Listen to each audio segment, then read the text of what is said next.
Welcome to the real journey of the entrepreneur. The journey of any entrepreneur begins with a decision, then writing down your vision, then the execution of that vision. It is not for the faint of heart. It is for those who understand how powerful your mind is and that you can truly create the life that you deserve. It does require a unique formula that includes belief in yourself, a lot of consistency, connecting with an OG, a lot of tears, missing out on a few events and things, and taking a whole lot of risks that will allow you to see your vision and dream come to pass. This journey of the entrepreneur is from the perspective of a wonderful mother, a business owner, whose goal is to break generational barriers and normalize the process of wealth building and financial wellness through entrepreneurship, all while creating a social and give back along the way. I am sharing this journey with you and invite you to share this process with me. Let's do this together. It's my own, but you have to feel comfortable to own it. Yeah, absolutely. Right? I will always support you. Thank you. Well, hey there, good people. I am so excited to welcome you back to another episode of The Real Journey of the Entrepreneur.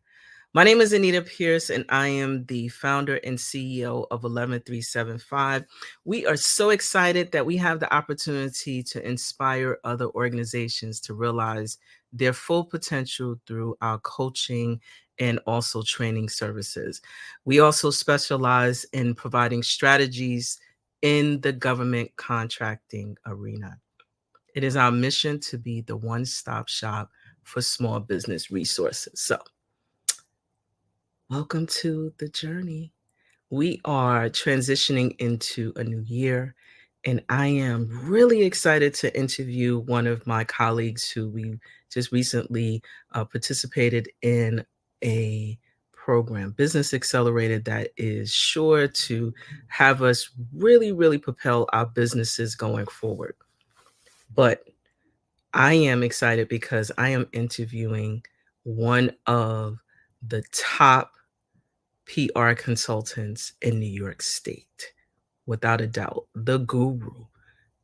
And guess what? I'm going to sit back, ask some good old questions, but I also have my notes ready to take advantage of what it really means to provide strategic direction and branding within your business. As a business owner, my guest has aided the launch of several campaigns within New York State that have successfully won, have served and aided in launching in the Independent Professionals Association for New York State, and has handled media training for several campaigns.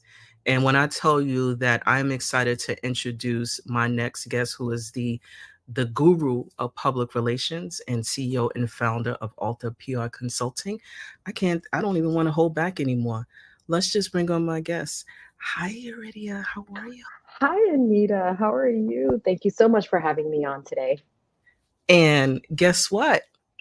I'm excited to learn more about you. I have my notebook and I am going to launch right in, because typically when I am thinking about public relations and what I read in your bio, can you just give us a little bit of a peek as to something else you would like us to know about you that's not included in the public bio?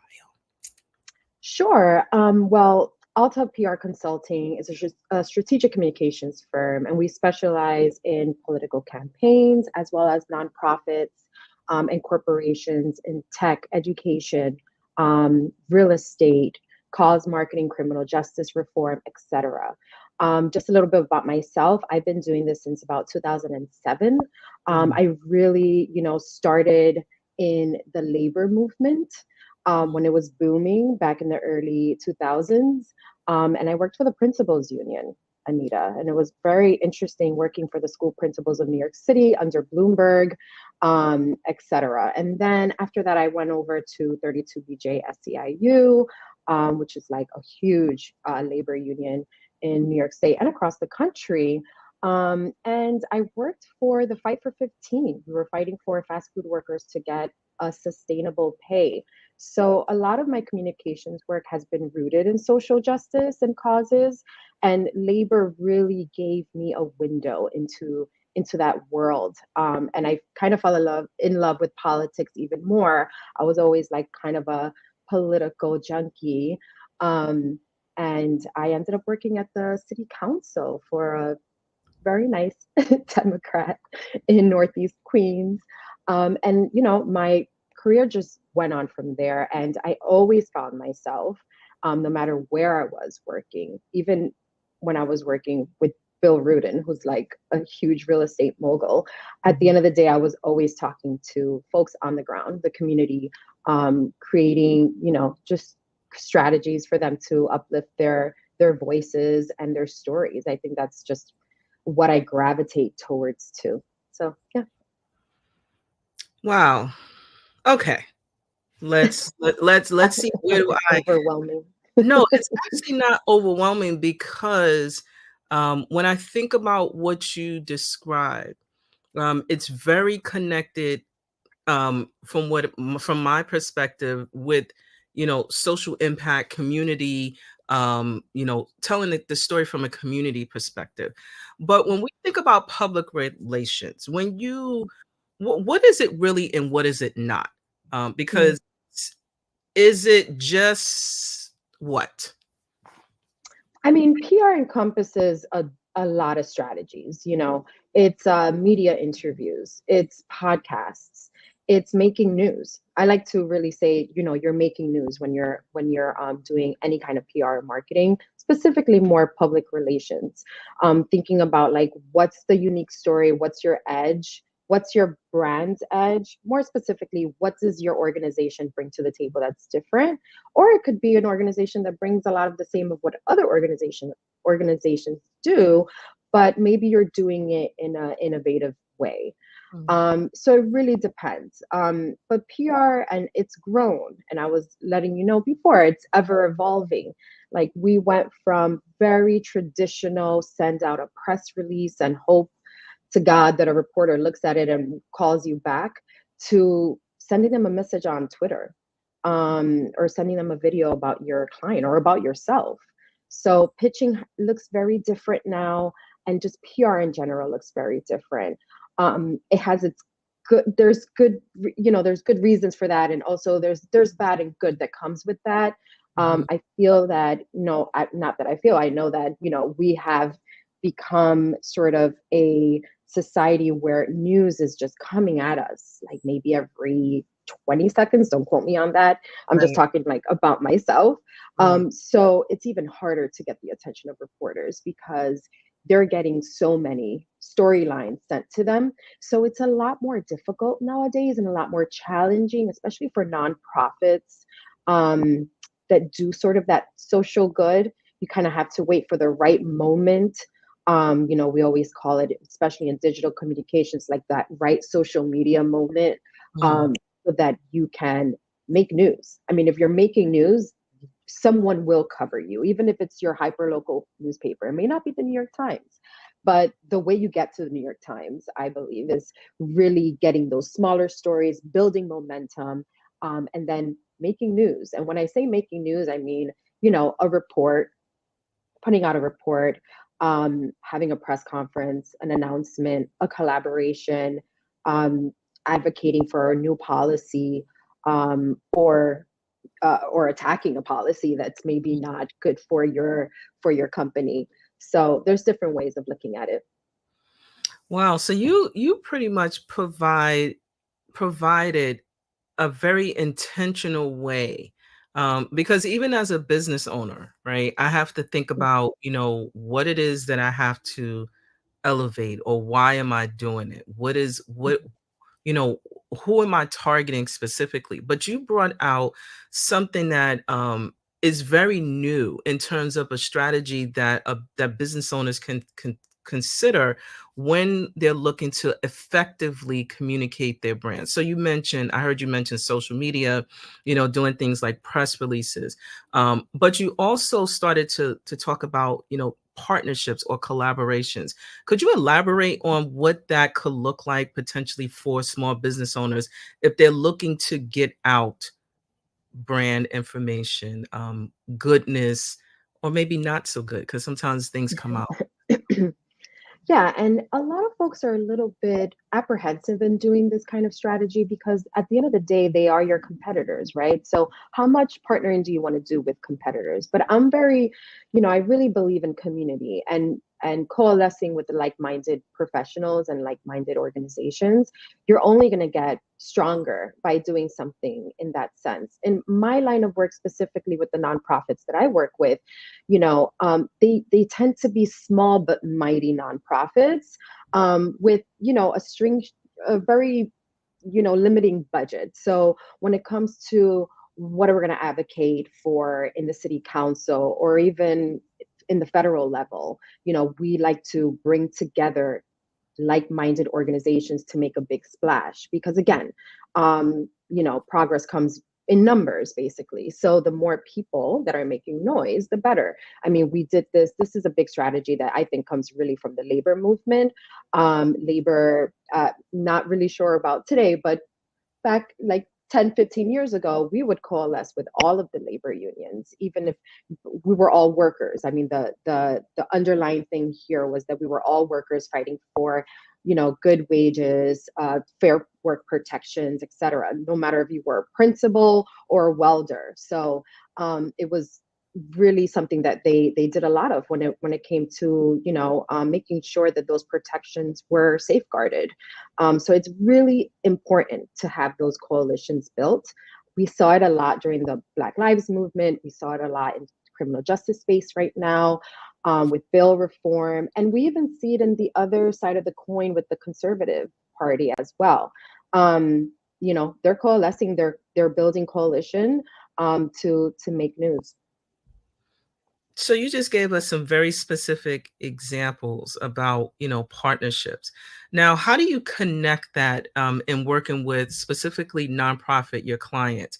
They are in business to provide social good.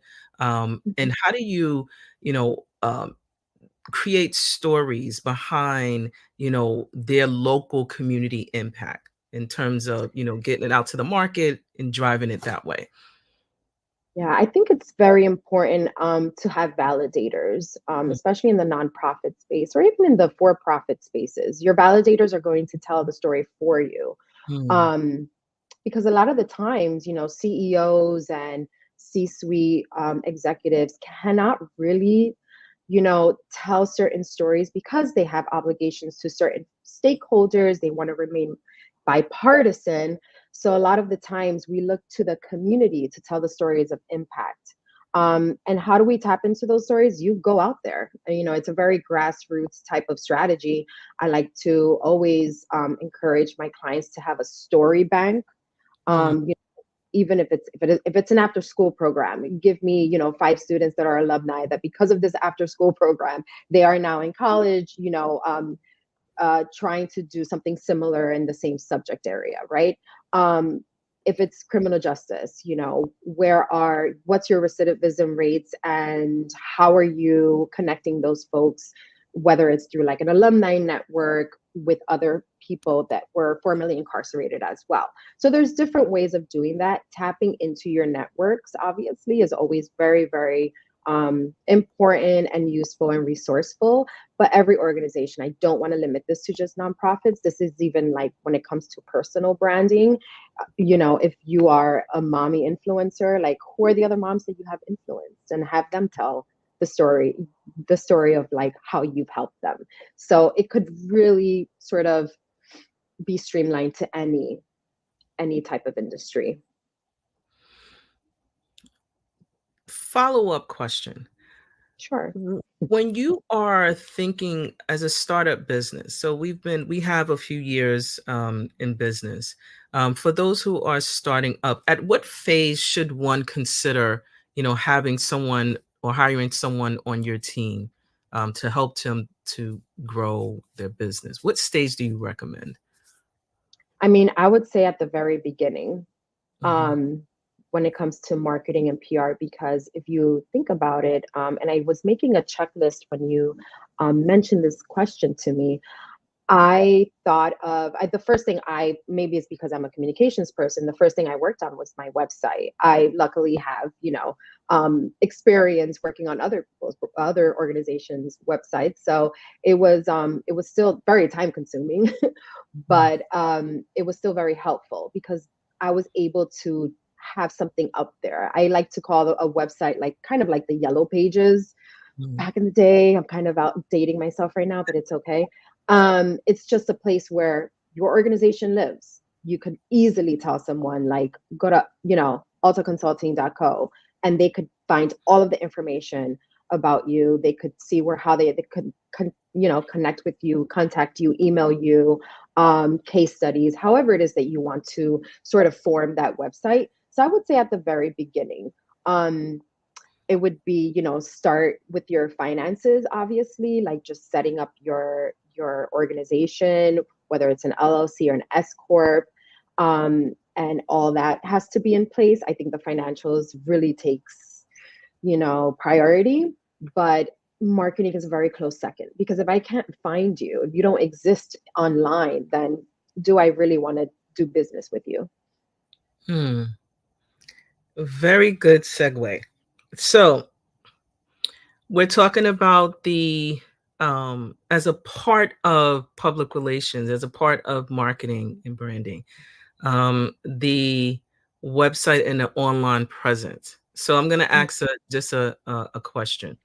Oftentimes, as we have grown with social media, there may be things that we may have posted or may have said things or may have done things in the past that if someone researches us, they can discover Mm. the business owner, you did this in your past. How do you manage, things that happen in the past that are not your present state or condition? Like, how do you manage that?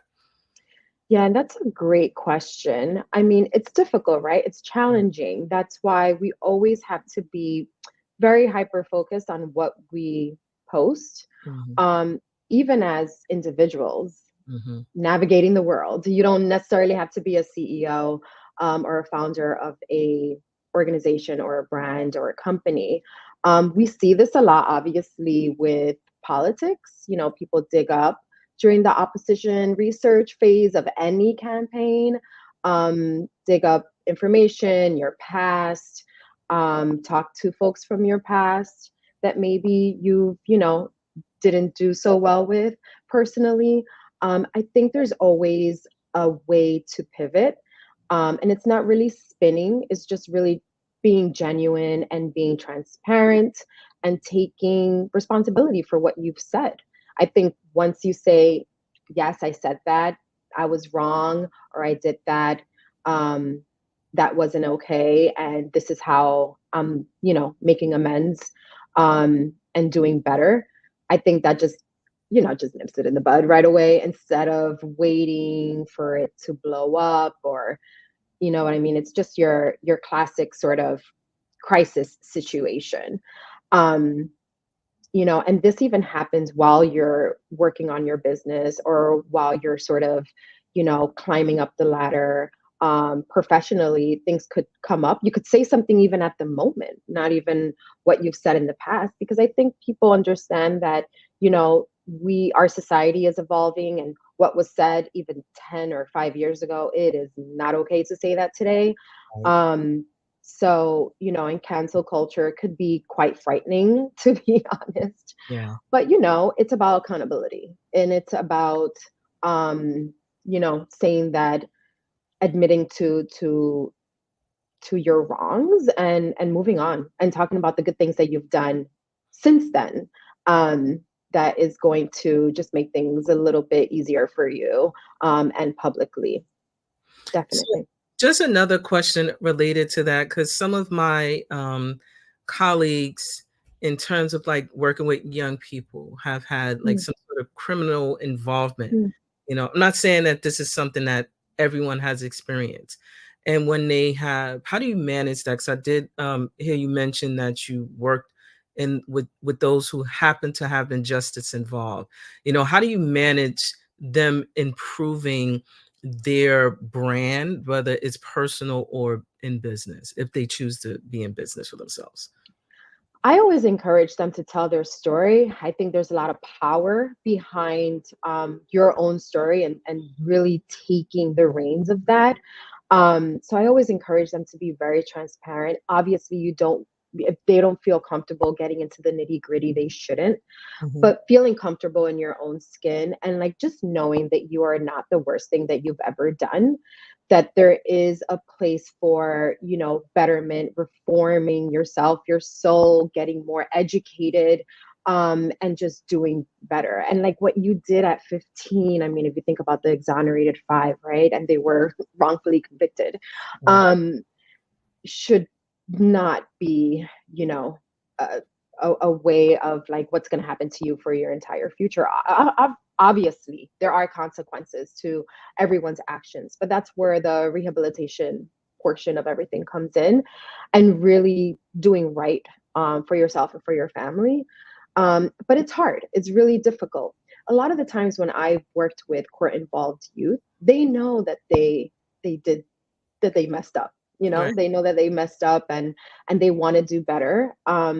And they want to turn their lives around. A lot of the times though, it was like I was in the bad I was in the bad place. I was in the wrong place at the wrong time, period. And how many times did that happen to any of us, right? Mm. And maybe, someone extended a hand or gave us a second chance.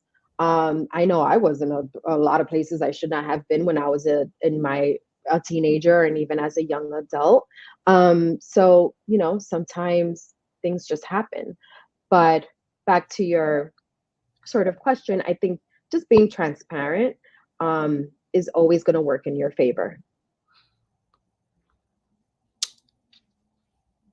Comma and question for as it specifically relates to your PR firm.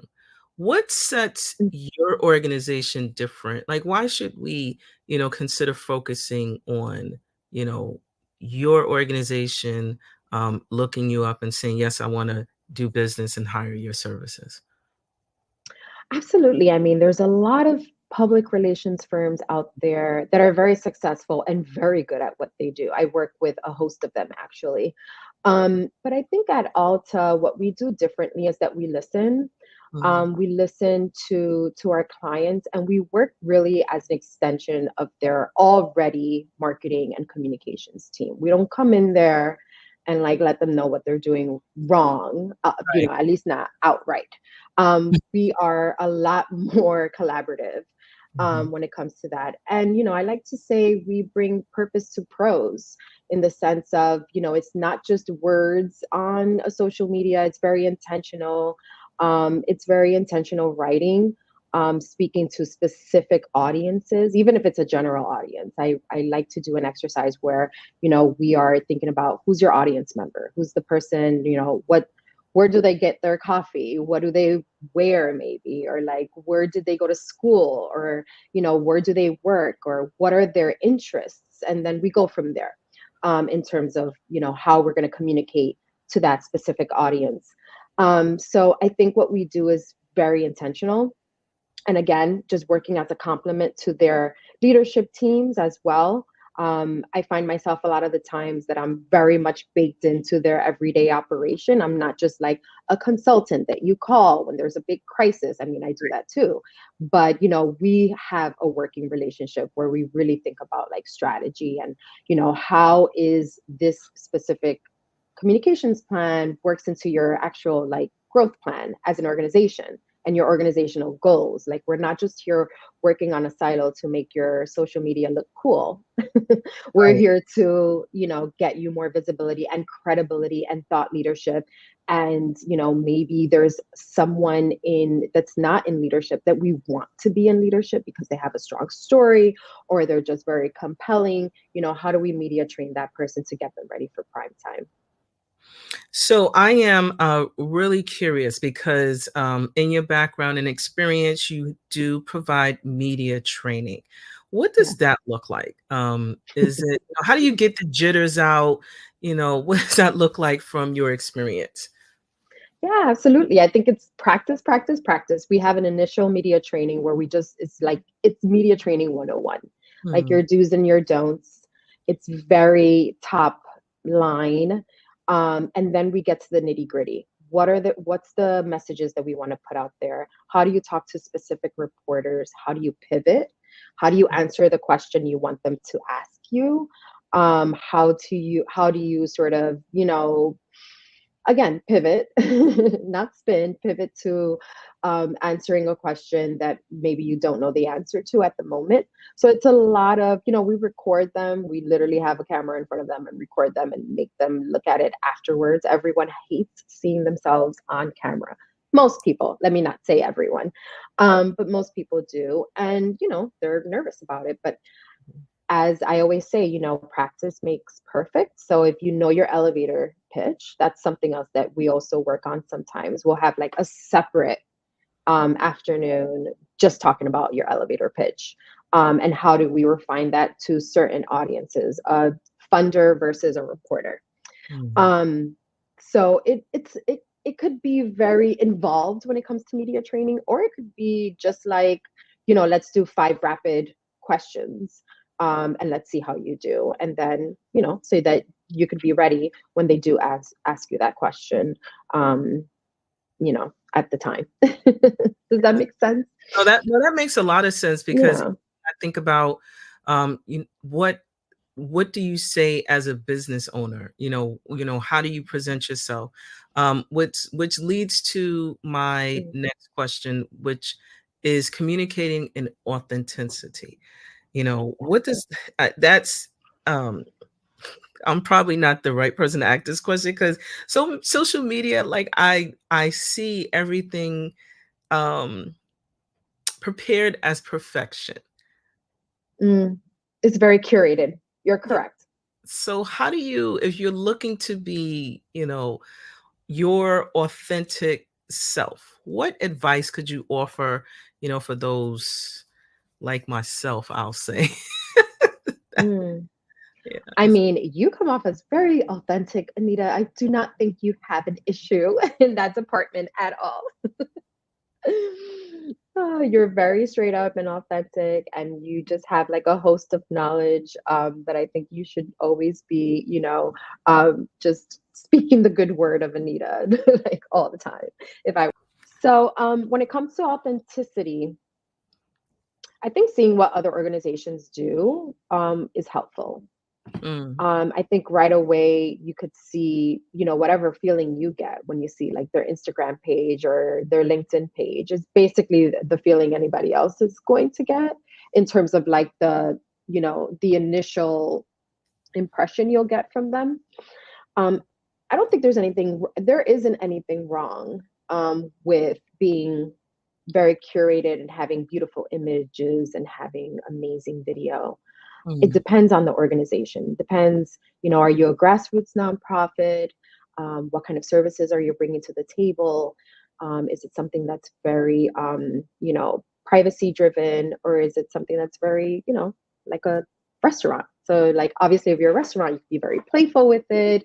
You could always, interview your patrons, people that come in and out of your restaurant, the workers behind the scenes. That always brings like a lot of vibes and authenticity, and you know things that are moving quickly and action. That's going to be always well received. But if you're like Planned Parenthood, obviously you should be more curated, professional. So it really depends on the organization, who their audience is, what services, products, resources they bring to the table. And then you go from there. I think that's why it's very important. And I hope my marketing gurus will agree to have your persona, very much solidified. And you can have different personas, right? mm, For your particular brand, but knowing who those personas are and making sure that you're always talking to them, and communicating with them, in their language, mm. is always going to be important. That is very, very, very, very helpful. And thank you for the compliment that you made about me earlier. Yeah. I am going to um, ask for some tips for Yeah. all of us. For those who are interested in really thinking about, going into your field, what's some tips that you can provide to help them to get started in this space? I would say to a couple of tips would be to hone your communication skills. Never stop learning, right? I still practice in front of a mirror when I have to do any type of public speaking. I still get the jitters. I get very nervous. I'm a little bit camera shy too. I love to tell people what to do, but when it comes to me, it's a little nerve wracking. So I get it. So keep yourself humble. Mhm. And even if you are an expert in something, you're never really an expert. Always be like a lifelong learner, like my principals used to tell me all the time. And read up on the industry, what's new. It's ever evolving. I mean, we did not have a robust social media when I started. We barely had Facebook, so it changes, and it's going to change a lot more. So being up to date with platforms and resources and how to use them efficiently and leveraging those, right? So I guess if we would do it step by step, it would be, first thing is to hone your craft, be a lifelong learner, um, know what's out there in terms of platforms and leveraging them in the right way, not just using Instagram just to use it. Like, why are we using this platform, and being very intentional about it. And expanding your network. Have a mentor, a couple of mentors in the communications, PR, marketing, you name it field to really help you tap into, different organizations. I think one of the things when I was starting off, I didn't know where exactly I was going to fit in. I kind of wanted to do fashion and travel in the very beginning. And when I did have the opportunity to do that, I was like, oh, this is not really what I want to do. I think I kind of glamorized, was like the glamour of it growing up. Um, but once I started like talking to communities, being out there, going to press conferences with my little camera and, taking photos and seeing how the reporters were sort of like, interacting with the mayor, like that was exciting to me. And I was like, okay, I like this. How can I like build on that? So I always made sure that I had mentors to help me, just be a better communicator. Wow. Wow. Wow. Wow. So we're actually done. We're done. Any Yeah, final this was great. I Mhm. know, any final words that you can offer? Any final words that I could offer? That sounds so final, Anita. Just like, yeah, just for practical because, you know, I Right. I really appreciate just learning realistic practical solutions for small business owners, specifically within this Yes. PR space. Um, It's just you just made it really personal and easy to just transition into learning what, some tips that we can do. I'm gonna post them in a minute, but if there's any other things that you want to I mention. think as a small business owner, even through the program that we went through, Anita, people were very afraid of marketing and Mm, PR and everything that's very involved, right? Because you're putting in public information out there, so you want it to be perfect. mm, And a lot of the times we procrastinate, or we just don't do things as fast as we should because we want, our mission to be perfect, our vision to be perfect, our, growth plan, and everything has to have the right adjectives and words and pros. And I would say, take a moment, and sometimes like perfection could get in the way of progress. And what I mm. mean by that is just open the Instagram page, have a couple of posts and see how people react to it, and then change it accordingly. um you don't have to have a publicist on your team right away. You could maybe tap into your, alumni network in your college and get an intern who could do, 5 posts a month. You don't need to do anything crazy, right? Um, not waiting for like the best website. There's so many platforms out there. There's Canva, there's like just so much out there that could really help you do a website. There's website resources, and Anita, and I'm sure you know of so many of these resources, and I encourage you to share that with your audience, that they'll help you do a logo in like 20 minutes or less. And they'll prompt you and they'll ask you a couple of questions, and then they'll give you a couple of templates. So it doesn't have to be like I need to now get like a you know 20 plus year seasoned PR professional to do my marketing strategy right now. I think that would come in time, when you're ready to really make that investment. I think when it comes in the very beginning, just making those small sort of steps, the website, one social media page. You don't have to get all of the platforms either. You just start with one and then grow from there. And then coalition building, talking to your networks, talking to like-minded businesses as well. A big one is, I would say, reaching out to your local, what are they called? It's like your local commerce Chambers of Commerce. organization. Yes, Chambers Chambers of Commerce. Thank you. They're very helpful. They could provide so many resources for you. And then you just go from there. And then when you're ready to make a big splash and make a big announcement, then you call me. And there you have it, Alta Consulting. And to reach Yuridia and her team, the website is down below at altaconsulting.co, on LinkedIn, alter-pr-consulting, on X, formerly known as Twitter, under Yuridia Pena as well, and also on Instagram at UDPie. That is so cute. I was like, that's so cute, UDPie. But I just wanted to, before I let you finish your day, I got 5, maybe 5 rapid questions that I would like to ask you. They're usually really fun. So let's do it. Ready? What's your favorite borough? Brooklyn, all the way. We are back. Brooklyn is back in the building. Woo, woo. Shoes or sneakers? The best. Sneakers nowadays. I have 2 little ones, so sneakers it is. The shoes are gonna come back. I promise you. It will I hope come so. No, it will. It's. They're just collecting dust right now. I just look at them and I think to myself, I remember when I used to wear those, and they're really cute. Yeah, you're gonna wear them, and I promise you, mine will be 9 going on 50, and I just started back, bringing it back. My goodness. Pizza or burgers? Pizza. Extra cheese.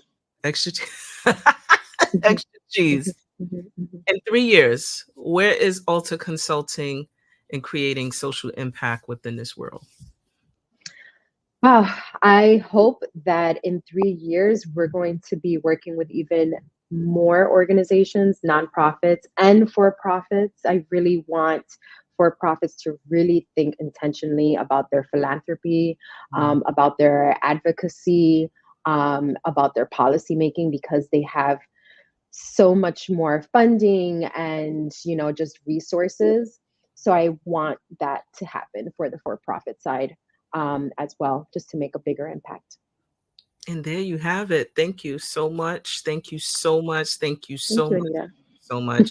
This was phenomenal. And also, sidebar, we are a part of cohort 40 for the Goldman Sachs 1000 Small Business Program. So that is the program that we have been mentioning, but we will call it by name because we are a part of cohort 40.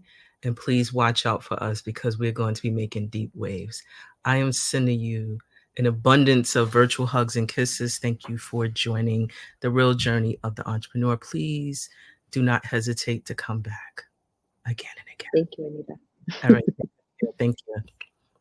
So there you have it, folks. I am super, super excited.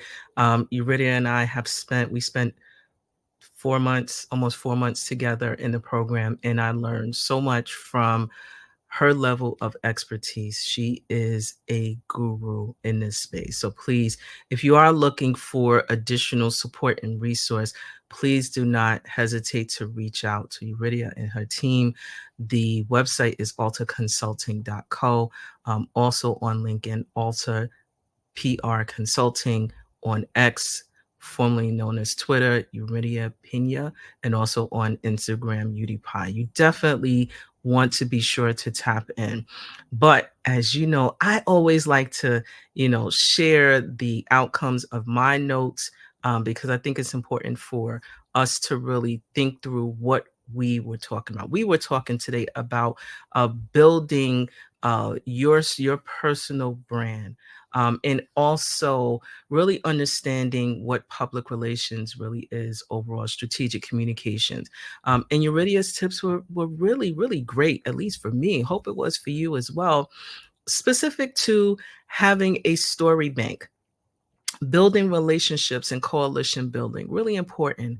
But something that was said that kind of stuck in my space. Sometimes perfection can get in the way of progress, and you don't want to minimize the work that you are doing. So if you need to get on the platforms, get on the platforms. Hone in on your communication skills and never ever stop practicing and learning. It is really important to stay current for industry trends and leverage whatever social platforms and also your website to expand and also to build relationships with the clients that you want to work with. Expand your network. Don't stay in the house. Don't stay just behind a computer. Don't stay in a silo. Really reach out to those that you're looking to build and learn from. Networks and relationship buildings, in my opinion, is about growing, learning, and developing together. You really can't grow in isolation. You need a community to help you grow. And importantly, find a mentor. So I am going to share that last couple of lines. One thing that Euridia mentioned was about chambers of commerce. There are a number of chambers within New York State. I am going to say that each borough within the five boroughs and also upstate New York, specifically the upstate New York Black Chamber of Commerce, which I am a member, and also have the honor and privilege of serving as a board member for the Chambers of Commerce. I'm going to share that those are specific spaces that in business, if you're looking for different connections, please don't hesitate to reach out to those chambers. They are there. I am going to send them, put that up again. They're Queens Chamber, Bronx, Staten Island, Manhattan, Brooklyn, the Hispanic Chamber, the Upstate New York Black Chamber, and also the National Black Chamber as well. Those are, again, all resources, and there are plenty more that exist within the state of New York.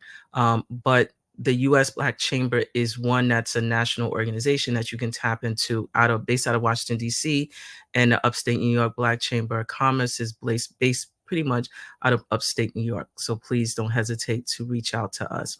I'm also going to share that if you are looking for additional resources, again, these are spaces that you can check out. The New York City Small Business Resource Network, they have one-to-one counseling that you can reach out. That is the NYC Small Business Resource Network.org is another space that which you can tap into. And also part of what we engage in here at 11375, we are business coaches, and you can reach out to us if you're looking to tap into some of our resources where we share business resources and also make connections to other entities, business owners.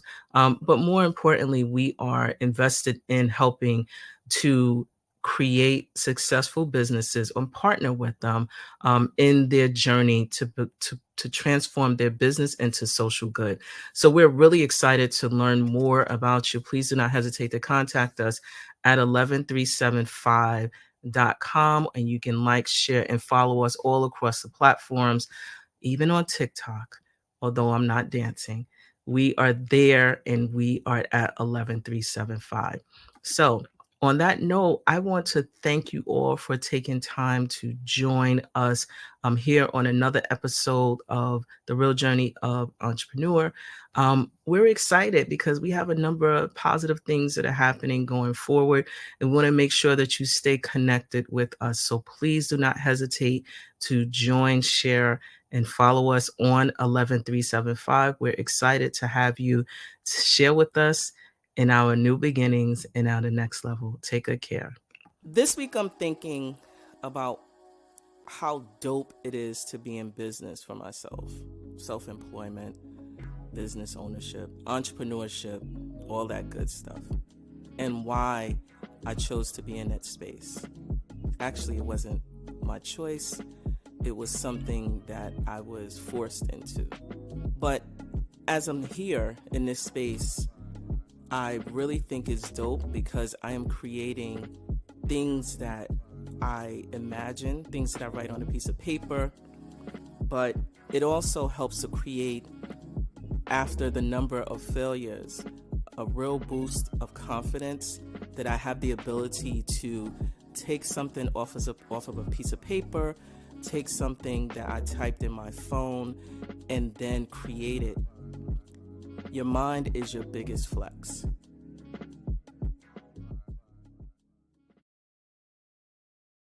Welcome to 11375. My name is Anita Pierce, and I am your Chief Experience Officer. At 11375, we offer strategic alignment solutions specific to you and your business goals, and also connecting everything with social impact. So if you are looking for a really amazing organization where we help you to focus your strategy and connecting it with social impact, please do not hesitate to reach out to us. We are on all the social platforms, and you can contact us at 11375.